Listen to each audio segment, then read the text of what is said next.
is former Prime Minister Imran Khan. Sir, thank you very much for joining the program.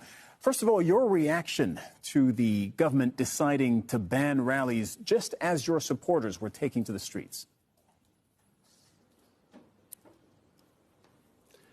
Well, just to give you the background, the Supreme Court asked the President of Pakistan to fix an election date.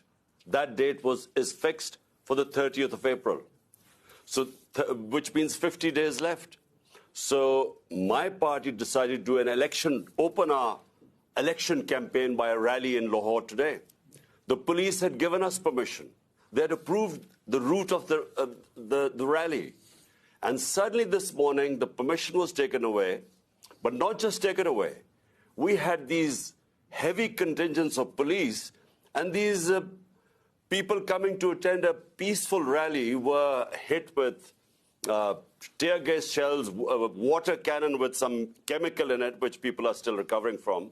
And then police just charging these protesters, breaking their cars, and so many people got injured. But one, Bilal, this guy was killed in police custody.